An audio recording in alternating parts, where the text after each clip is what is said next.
Hey, it's ONTL singles tournament time. And improvement from last year, I am no longer the 15 seed going up against the number 2 seed. The bad part is I am the 13 seed going up against the 4th seed. What are you going to do? But I'm looking forward to this. Jake's a great player, and I think we're going to have fun. I hope he enjoyed Dongle, because I definitely... Kangaroo Jack was okay. But, either way, let's play. Let's have some fun. I will not accept any blasphemous comments about Kangaroo Jack, my friend. It's a masterpiece of 2003. I'm happy to be back in the tournament. I've been kind of a secret admirer of Tony. I always think that I think him being the 13th seed is insane. I think for how well he did last year in the tournament and how well he plays and how well he does in deep cuts, I don't think the 13th seed is the right number for him. I'm coming off a loss, so I really want to win this match. We picked two movies that really we've used before. We're digging that well even deeper. We're gonna see how this goes. I'm looking forward to this. I've never played Tony in anything outside of one's brief appearance in the where we played each other in the free for all last year. But I think this is going to be fun, and I really hope that this Dungle studying pays off. Let's go. What is up, assholes? Welcome back to the Match Opening Night Trivia. I'm actually hosting for once. I've been too busy moving, and I'm here. And the room looks pretty much the same. With us, we have the 13 seed Tony Durso versus the 4 seed Jake Maringoni. Both did pretty well in the tournament last year. Jake had the title picture at the beginning of the year where he did pretty well, and then Tony got into the tournament. Played more. I'm a fucking idiot when it comes to scheduling, but you know what? Whatever. I'm excited for both of them. I'm going to make sure that my microphone actually sounds decent, and I think it does. I think we're going to be good with this. I'm not going to solo host if you couldn't tell. Let's just get into it. Introducing first, with a record of 3 wins and 2 defeats with a TKO, the number 13 seed, Tony Durso. Yeah. And his opponent, with a record of 6 wins and 4 defeats with 1 KO and 2 TKOs, it is Kangaroo Jake Maringoni, number 4 seed. I get the face right. Yeah. Fucking shirt. God damn it. Thank you, Sam, for giving that shirt. Y'all have been here before. I know how it works. Round 1 whiteboard. Ask a question. You get 10 questions. You write the answer down for 20 seconds for answer and speak it. Each answer is worth a point. Get all 10 correct. Bonus question at the end of the round. Also worth a point. And for the duration of that, you have 3 repeats and a challenge. Any questions for either y'all? All right. Your first question comes to the category of comedy. Who plays the title character in Napoleon Dynamite? My favorite thing about these matches is when the players talk about the deep cuts in the promos, because then I have to spend the next 15 minutes thinking of a witty way to start it rather than saying, this is the movie. Wow, who would have guessed from these players who have definitely not picked them before? 3, 2, 1. Jake? John Heater. And Tony. John Heater. Both correct. Your second question comes in scores and soundtracks. Safe and Sound, Atlas, and Yellow Flicker Beat are all original songs written for what 2010s franchise? I will say, I like 2 of the artists in these songs. The third one is not my bag, and that's just because I have taste and I'm not old as fuck. I don't think that helps really at all because I am famously contrarian and not of a popular opinion. 5, 4, 3, 2, 1. Tony? I just said the MCU. And Jake? I said Pitch Perfect. Both incorrect. Looking for the Hunger Games. The first 3 would have been my second guess. Shout out to Taylor Swift. Got you, Scott. Third question comes in classics. Don Burnham is addicted to what in the Lost Weekend? Shout out to picture this. It's not on this channel. You guys should watch it. I'm just going to go with the answer. So it's time. Does my mic sound okay? Because I don't know. It always sounds bad on the edit. No, you sound good. Yeah. Okay. I'm not having any issues. So. 5, 4, 3, 2, 1. Jake Alcohol.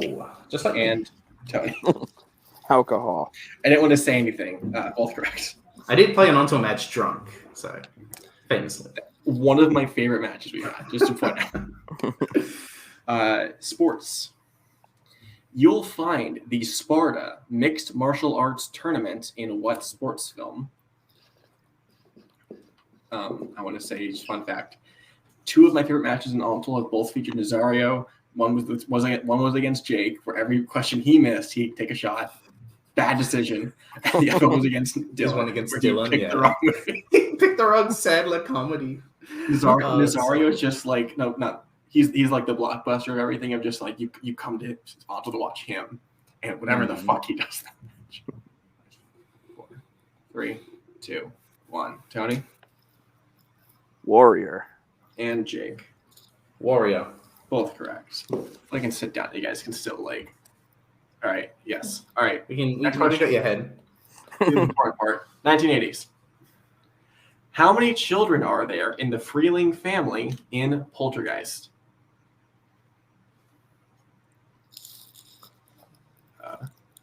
I saw this for the first time on a call with Mike Hanley.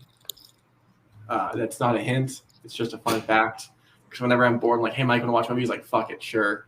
It's also why I watched Slumber Party Massacre 2, and that's a masterpiece. 5, 4, 3, 2, 1. Jake 2. and Tony. I said 3. One of you is correct. And it's Tony. Holy shit. I think I forgot the older sister. 4-3 lead as we go to the next question, the category of directors. Which famous playwright directed Stay in Maine, Heist, and House of Games?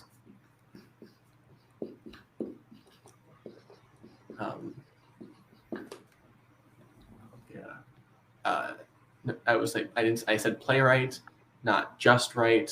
That is a movie that Bill really likes. I know nothing else about it. It star someone named Wright. Fucking shit. 5, 4, 3, 2, 1. Tony David Mamet. and Jake. Everybody needs money. That's why it's called money. David Mamet. Correct. Next question in war. 1977's The Duelists takes place in what European country? Oh, I thought you were going with this. Europe. It's a big country. So big, there's a lot of smaller countries in it. Like countryception. It's like a Florida-Georgia line was also Zach Brown band. Don't know if that was funny. I'll be DM'd angry messages in 2 weeks. 5, 4, 3, 2, 1. Jake I said France. and Tony. Israel loves company. I also said France. Who provided those funds? France. Oh, okay. Question in 1990s. What comedian plays Russ Tyler, the roller hockey player who joined the Ducks in D2, The Mighty Ducks, and its sequel? These movies are mid as fuck, but the second one is the best one. Because the third one does not have Gordon Bombay. It has some shitty stand-in. And also, the Olympics are more interesting than just a random team playing shit. 5, 4, 3, 2, 1. Tony Kenan Thompson. and Jake. Holy fuck, I just guessed Kenan Thompson. That is correct. Fucking hell. Jesus. Sorry, I am. You're allowed to curse. Comedic actor in the 90s. Kenan Thompson. All right, your penultimate question comes in the category of quotes. What 1978 film features the quote, "Tell me about it, stud"?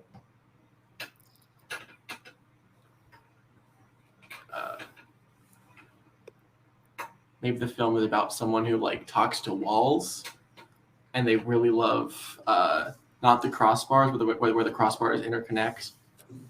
It's a joke for all of you construction workers out there. Big audience for us. 5, 4. Thank you, Tony. 3, 2, 1. Jake I got nothing. and Tony. Greece. Greece is correct. Yeah. All right. And your final question comes in crime.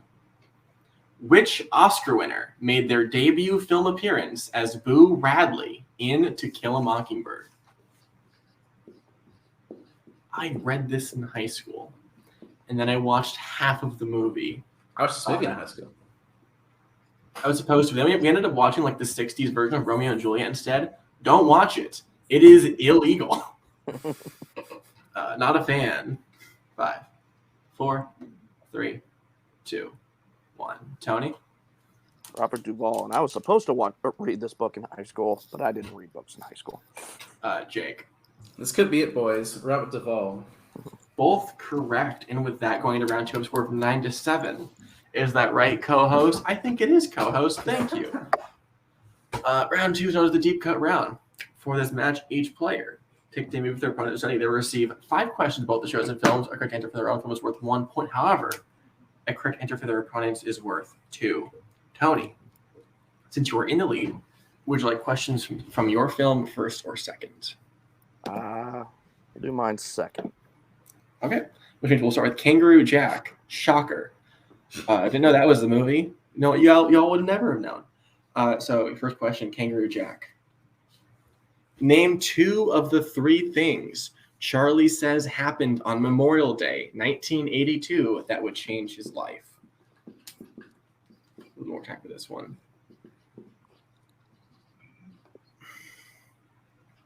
I want to remind everyone that Jake Marangoni's former nickname was the Maestro, and we all agreed, eh. And I said, hey, he's Australian. What do we call him, Kangaroo? And everyone was like, yeah, sure, that's fine. And it stuck. You wore a mask. It was fucking freaky. 5, 4, 3, 2, 1. Pens down. Jake? He met Lewis and his mom met Sal. And Tony. I said he met Lewis, and Lewis saved his life. That is, Jake is correct. The third option being he went out for a 20-yard pass. Fuck, I was going to put that. And he couldn't swim. Fuck. Your second question. When Charlie and Lewis first meet, Charlie has what brand of compass in his back pocket? Fun fact for all the viewers, I used to be in Boy Scouts. No longer a boy, and I dropped out, so that stuck around pretty well. I had a lot of compasses, and most of them ended up broken or lost because if I'm in the woods, I'm fucked. I'm not finding my way back anyways. I'm not going to waste my pocket space on it. I have Pokemon cards in there. 5, 4, Damn right. 3, 2, 1. Tony? Captain Amazing. And Jake. Captain Amazing. Both correct. What is stage 4 of the tranquilizer dart? Something keeps fucking buzzing. Anyways, I have nothing else really to say. Yeah. I have been tranked, but I have touched an electric fence, and that was not a great decision. I would not recommend doing it unless you are drunk, in which case you might not feel anything. 5, 4, 3, 2, 1. Jake? Fiery Crash. And Tony. Fiery Crash. Both correct. One of my favorite scenes. How much money does airport security find in Charlie's bag after he and Lewis land in Sydney? I have nothing to add. I don't know how to be funny on my own. If y'all want to see some funny co-hosts, I don't know. Don't watch solo hosted videos. They're hard and they're not funny unless you're Timber Call. Then you're actually funny, which I don't know how he does it. 5. Or Nick Tuig. 3, 2, 1. Tony? $63. And Jake. $63. Both correct. And your final question. When Lewis comes into Charlie's beauty salon asking for a favor, how does he say his partner got sick?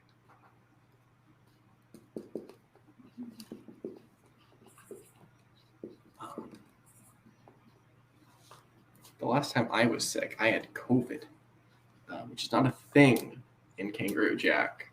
Maybe in the sequel, or it's like monkeypox, but it's kangaroo pox. I don't know. 5, 4, 3, 2, 1. Jake He ate one of those microwave chimichangas. and Tony, Microwave chimichangas. both correct. Yes. That Jake getting a clean sweep. Tony picking up 8 points as we go to dongle. I love Not it. the iPhone accessory, the other one. Your first question. What adjective does Mahavir use when he first describes what a 5-point throw's arc must look like?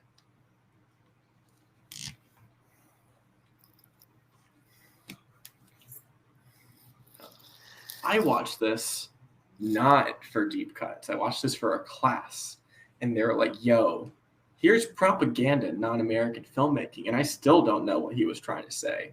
But the movie's good. Fuck. 5, 4, 3, 2, 1. Tony? I got nothing. Yeah, Jake. Same. Looking for rainbow-like. Okay. All right, your second question. If you eat a fucking cord, stop it. Get out. Sorry, second question. What 2 specific ingredients are mentioned when Daya is being given instructions on what to feed a black cow to help with conceiving a son?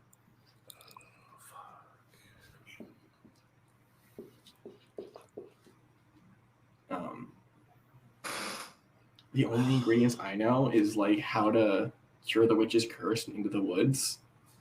And that cow is milky white, not a black cow, so I don't know. Maybe it's like the opposite.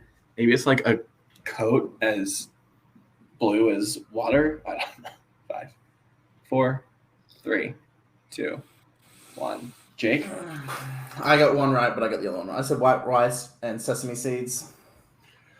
Tony? Sweets with sesame seeds and maize flatbread. I'm going to give it to either of you. It's white sesame seeds and maize flatbread. Okay. I'll remind you, both players have a challenge if you would like to use it. Not. We will go to the third question. Naomi Edwards is given a warning for what technical violation?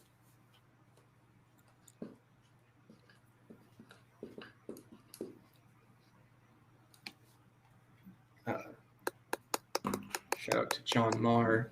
I think his kids wrestle, and I've heard nothing but like terrible things. Apparently, his son is like a monster, and I don't know how to handle that. Kids are scared. 5, 4, 3, 2, 1. Tony? Said elbowing. And Jake. Twisting wrist. That is correct for 2 points. Head on the question in Dongle. What curfew are the girls given before going to Sunita's wedding?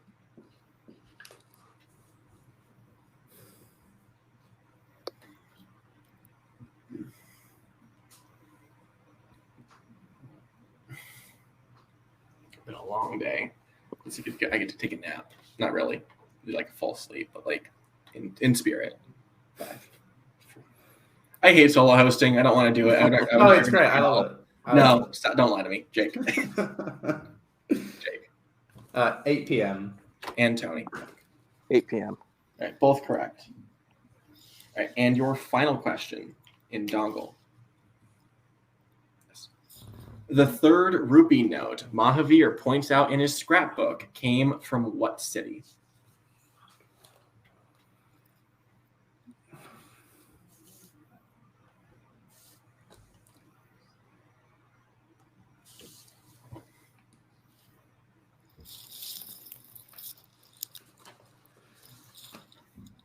Five, 4, 3, 2, 1.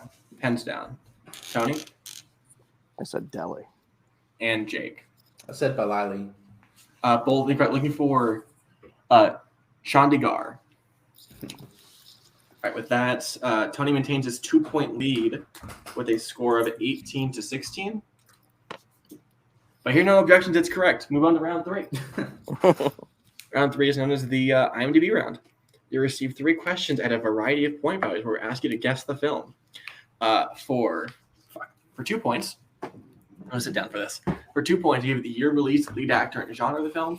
For 3 points, you give the year release, director, and plot keywords. And for 5 big, sexy points, get a decade. And you pick 3 between the specific year, director, actor, supporting actor, genre, and plot keywords.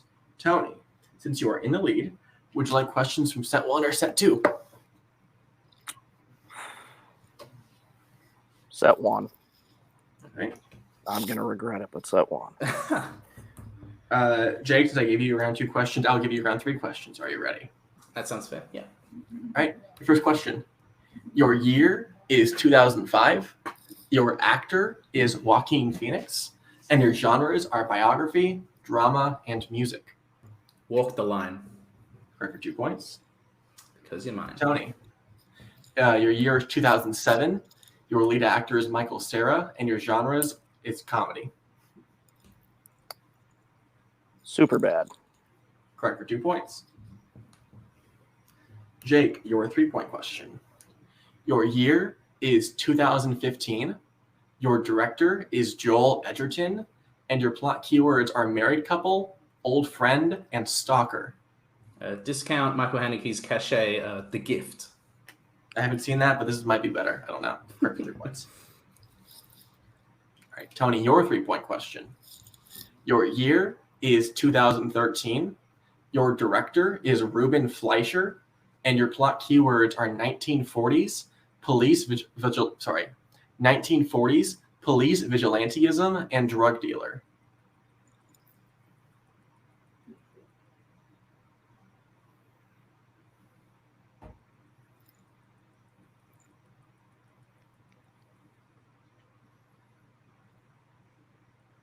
Is it Gangster Squad? That is correct for 3 points. Woo! Director of Venom. I mean, Knock, knock. Let that will in. All right, so Jake, your 5-point question. Your decade is the 1990s. What 3 options would you like? I will take actor, director, and plot keywords, please. All right. So your decade, 1990s. Your actor is Matthew McConaughey. Your director is Joel Schumacher. And your plot keywords are Mississippi, young lawyer, and murder. A Time to Kill. For 5 points. Don't fucking do that to me. It's anticipation. Come on. All That's right. fair. Tony, your 5-point question is also from the 1990s. What would you like? Ah, shit. I'll take actor, plot keywords,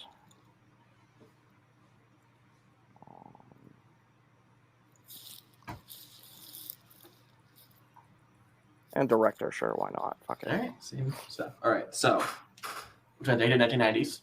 Your director is Michael Mann. Your actor is Daniel Day-Lewis, and your plot keywords are American history, trappers, and British colonel. Oh, fuck.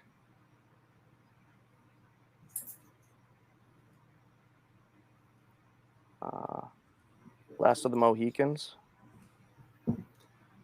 And your winner, moving on to round 2, Tony Durso, with a final score of fucking big numbers, 28-26. Oh, Good. Great game, Tony. Game. you too. You too. Oh, We will go into post-match interviews, starting with our unfortunate finisher, Jake. Hell of a game. Really strong game. It just came down to just 1 or 2 questions, and Dongle would have locked it up. Yeah. How are you? I actually feel a lot better that I made it all the way to the end. Losses like this can be tolerated when you play as good as you can and you don't miss any questions that you should have gotten. I also just want to shout out Kelly. Kelly helped me a lot with Tony's movie Dungle. I needed help, and she was there to help me. It's just unfortunate that the 3 questions I missed were just ones that we didn't go over and we didn't have, which is fine. I should have done the rainbow one. But no, I feel good. I'm glad I didn't miss a Kangaroo Jack question. It's blasphemous for me to miss a Kangaroo Jack question, so I made sure that wasn't the case. And round 1, that was the first time that I've ever not scored more than my opponent in round 1. I just missed questions I didn't know. I should have probably known the Grease one, and I had a feeling it was the Hunger Games, but I was just like, music, Pitch Perfect made sense. But like I said it in the pre-match, and if you're not say it again, Tony is not shouldn't be a 13 seed. Like, he is a seriously fantastic player, and I'm looking forward to seeing him in round 2. I'm a little annoyed that I don't get to play the Menchaca or Koho in round 2, because that would have been really fun. But yeah, I feel pretty good. I will say that I'm pretty good at this. I love playing trivia, and I feel like Tony is one of those really great players, and he avenged his loss against Kelly in a way by beating me. So I look forward to seeing Tony in the next round. But yeah, 6-5 is not the record I wanted, but we'll see next year how that goes. So, you beat Kelly, so like Nico Math, you 3 are like perfectly equal. It's the rock paper scissors sort of thing. Yeah, no. Yeah. But you'll be seeing him in the teams tournament. I just want to shout out that. Yeah. I'll be there. Hell yeah. And then coming up in like 2 weeks, if my math is correct. Something Either like way, that, I'll be yeah. soon. You're playing Scott and Ryan. I don't think you played them anywhere. Actually, no, that's not true. Maybe like one of the biggest matches in concept history is you guys playing them in round 1 of the Warzone tournament. Yeah. Hey, we were in knockout territory after their round 2. Let's never forget. Insane match. So now you can get not revenge, but like you can face them again with Mark. But in singles, you're out for the year. However, next year, anyone you're looking forward to play? I really want to play Scott. I called him out. Scott. I know we just talked about him in teams, but I would like to play Scott. Trying to think of other people. David's someone I would like to play, but I think I need to build up a couple wins before I play him. Yeah, I would like to play Scott. I'm going to shout at him. I like to play Scott. It's not impossible. All right, so with that, we'll see you in teams in a couple weeks. In singles, we'll see you next year. Catch you then. And to today's winner, Tony Durso. For some reason, you just love like being the upset in round 1. It's just how it always goes. Yeah, it worked out. I'll be honest. After I think I got 1 question for Dongle. I was like, oh shit, I needed to pull away during this, and I didn't. And just it worked out, thankfully. So. Jake played great. Like a 2-hour, 45-minute Indian movie is a tough movie to deep cut in a couple days. So, and I just relied on my notes from the last time and didn't rewatch it because it's come off Netflix now. So, oh, that sucks. Yeah, I go to rewatch it and it was like, oh shit. So I made a mistake. Jake didn't know, which I think is fun, because you stopped him from playing his own teammate in round 2. You'll be playing Mark Mitchell. Jake is losing his mind. You're playing Mark in round 2. How do you feel about that? Feeling good. I believe last year he beat Boatman in the tournament, if I'm remembering correctly. Yeah. So Mark's obviously no slouch. I've never played him before. So it'll be interesting to see how that goes. So just keep my fingers crossed and see how it goes. All right. With that, we will see you in. Also, we'll see you. We'll see you and Kaiser back in teams. Yeah. After a year, we'll see you moving on in round 2 of the singles tournament. See you in a short few weeks. Keep it short and sweet. That was a great match. And I hate solo hosting, so I'm going to sign out here pretty soon. Both players played great. I look forward to seeing them both here again in the future. And I have this in my hand because my finger's still fucked. Thank you guys for watching Open Air Trivia. Thank you to Jake and Tony for being here. Thank you, the viewer, for watching. Also, thank you to Kirk for running the show with me. And remember, Stay inside, stay safe, wash your hands, wash your face, support local teachers, get a fucking vaccine and your fucking booster, and we'll see you next week for some more trivia. Catch ya on the flip side.